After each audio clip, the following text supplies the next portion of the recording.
Questão 147 da prova do Enem de 2022. Uma cozinheira produz docinhos especiais por encomenda. Usando uma receita base de massa, ela prepara uma porção com a qual produz 50 docinhos maciços de formato esférico com 2 centímetros de diâmetro. Um cliente encomenda 150 desses docinhos, mas pede que cada um tenha formato esférico com 4 centímetros de diâmetro. A cozinheira pretende preparar o número exato de porções da receita base de massa necessário para produzir os docinhos dessa encomenda. Quantas porções da receita base de massa ela deve preparar para atender esse cliente? Então, aqui é o seguinte, eu fiz aqui um desenho representando cada um desses tamanhos de docinhos, tá? Então, eu fiz circunferências, mas imaginem que são esferas. Na receita original da cozinheira, o docinho tem 2 centímetros de diâmetro.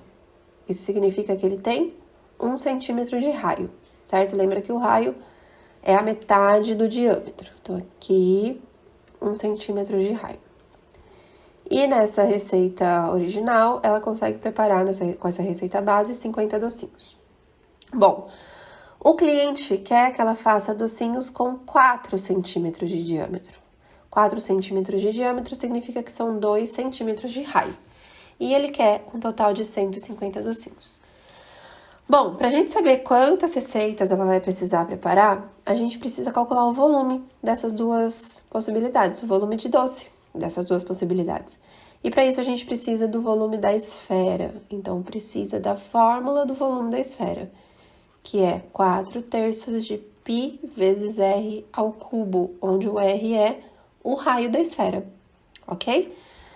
Então vamos lá, o primeiro docinho aqui de 1 centímetro de raio, o volume dele vai ser 4/3 de π vezes 1 ao cubo. Isso é o volume de um docinho.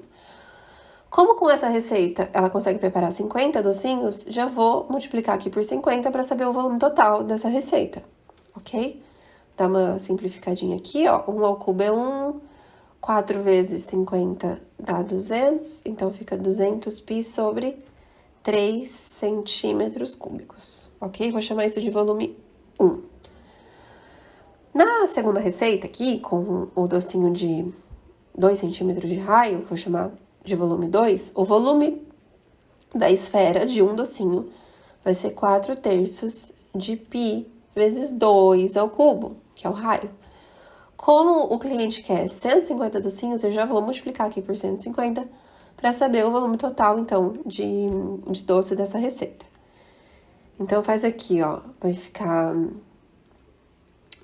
4 vezes 150, 4 vezes 15 dá 60, então 600.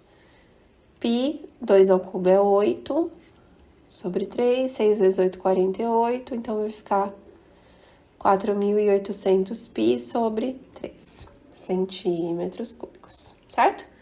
E aí, gente, é só pensar em fazer uma regrinha de 3, né? Com uma receita base, ela consegue fazer um volume de 2 π sobre 3 centímetros cúbicos, que é esse primeiro volume aqui que a gente calculou. Com quantas receitas bases, vou chamar de x, eu faço 4.800 π centímetros cúbicos de doce. Multiplica em cruz. Vai ficar 200 π sobre 3x igual a 1 vezes 4.800 π sobre 3. Isolo x, então, eu já vou fazer assim, 4.800 π sobre 3. Esse 3 aqui eu passo multiplicando. O 200 π eu passo dividindo. Corto 3 com o 3, corto o π com o π, corto os 2 zeros. Vai ficar 48 dividido por 2. 48 dividido por 2 e 24. Então, ela vai precisar de 24 receitas base para conseguir calcular essa quantidade de doce que o cliente pediu. Então, é a alternativa I. Belezinha, galera? Tranquilo? É isso. Tchau, tchau!